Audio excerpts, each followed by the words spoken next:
So I decided to go and have a test. I'd already been testing regularly anyway, so I lost a partner. My first boyfriend, 15 years earlier, had died, so I was related illness. And so after that, I kind of thought I was immune to it. I was quite promiscuous, quite a lot actually. But I got involved in a 6-month relationship and it all went up. And December 13th, 2001, Friday the 13th, I got the result and it was a positive result. And it was, I've had bad days since, but that was probably the worst day of my life, apart from losing my partner right at the very beginning. It was awful. I thought I was going to die. The support I got, it was way Sandyford, but it was Sandyford and Paisley.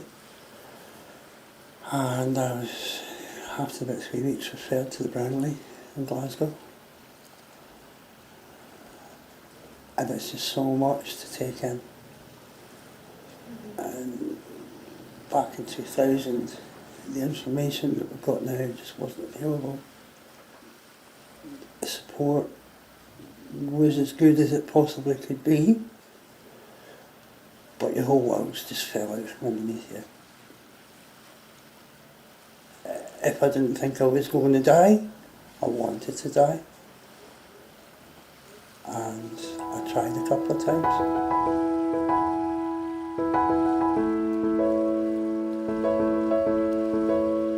Well, we found out that he didn't know. So there was lots of issues. I was angry, I was hurt, I was disappointed, I was sad for him.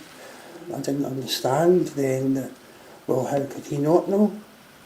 And it took it took years for a lot of these issues to sort themselves out, and for me to become armed with the information that I needed to help me get through to be able to find a way of living with HIV. There were lots of issues surrounding who do I tell. It was Mum I told first.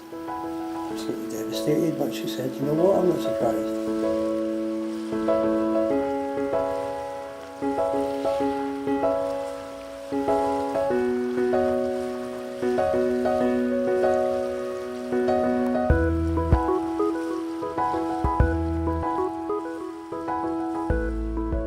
I couldn't face having sex with anyone. I wanted my manhood chopped off.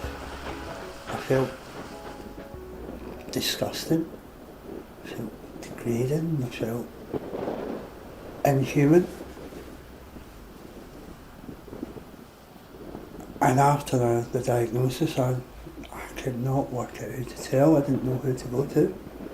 From the point of view of friends and family, how they would react.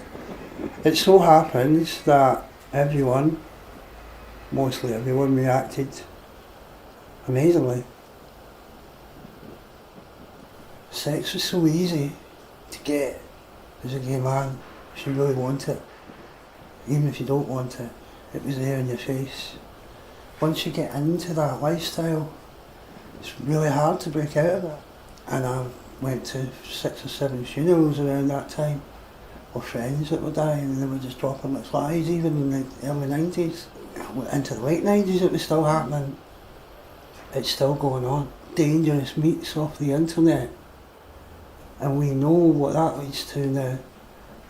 Lots of kids have died as a result of these meetings, and you think, why did you put yourself through all that risk? I got involved in a really tough relationship around 2008, and I got syphilis, which had a massive impact. That was when I first had to start antiretrovirals. Don't know, my system must have fallen apart or something, and it all became a mess. Anyway, he had gone out and slept with someone else and got syphilis. When I walked, I decided, look, I can't do this. I walked away from the relationship. I got in my car and I was going to the Brownlee every day to have penicillin injections. And I was feeling like hell, absolute hell. I was having to stop the car on the motorway and being sick, and then going home and having to deal with his abuse. And 2 weeks later, after having left him, he went to the police station and reported me for giving him HIV deliberately, not telling him.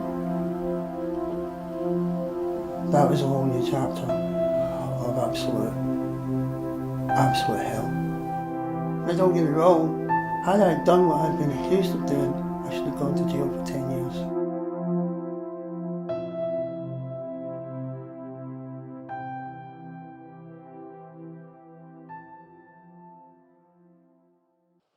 After losing my stepfather and then getting the result back that we got from the lawyer, for some reason it didn't mean anything. My life, I had lost everything. I had moved in with him, and the day I moved out I walked away with absolutely nothing in my bag but my clothes. All my worldly goods, everything I had left with him, including my cat, and my life was gone completely. Everyone in the world thought that I was a massive predator, that I should be avoided, and I was the world's worst piece of It then mattered very quickly that, hang on a minute, I need to deal with what happened in the newspaper. I need to sort that out. Because if I don't, I'm going to live with this for the rest of my life. I'm living with it anyway. But the rest of the world need to know what happened here. So it was then a case of another fight with the newspaper for 3 years to get some sort of retraction. And what I got was a little section that size, tiny little corner of a newspaper, and page 12 I think it was, saying that the paper retracted the story they originally published, and that was it. I had cut all my ties in Glasgow coming here deliberately after the trial, and moving here was heaven. You could argue, you know what, it was running away from all that. Actually it wasn't. It was a necessity to help Mum, but it gave me an opportunity to start healing. That took a long time. So a year after moving to the island, I got my own little cottage and one little space again, and started to find my feet. And that winter passed, and the following summer passed. You know, I quietly lived and spoke to Katrina quite a lot to try and work my way through all of that crap and find a way forward. And then I got pneumonia for the first time in the autumn of that year, and that was the first real massive impact I felt of HIV.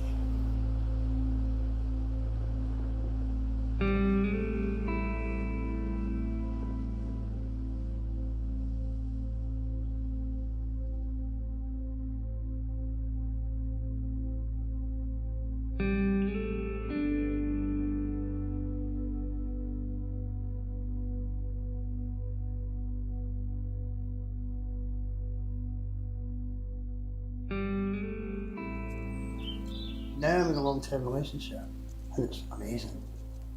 You don't need to go look for that stuff. It's gone, past. But it's not a nice past to look back at.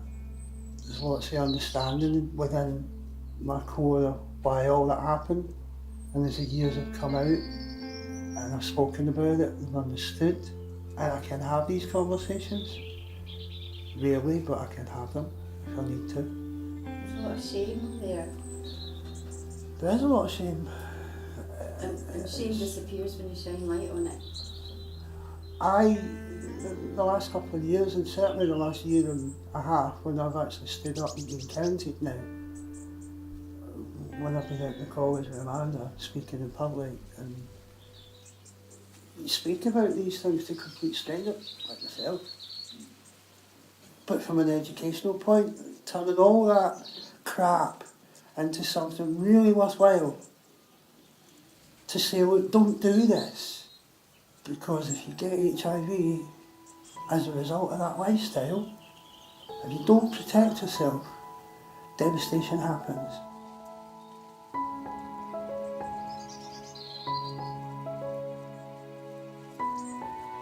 that I would want for professionals that are going to support is for them to listen to us.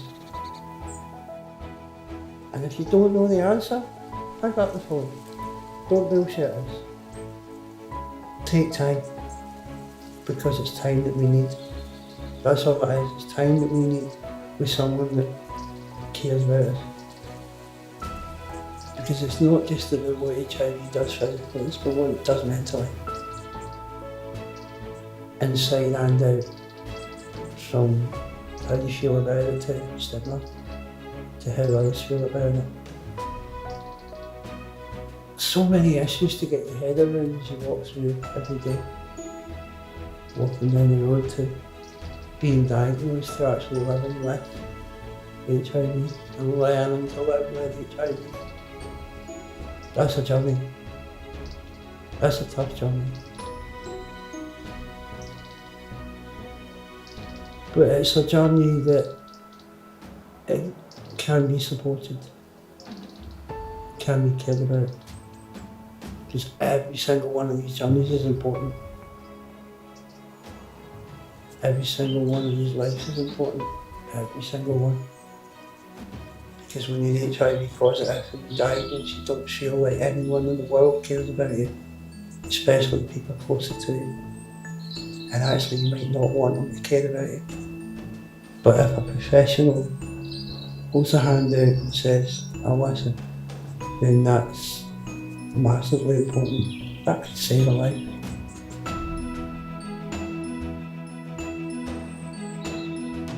It would probably save mine.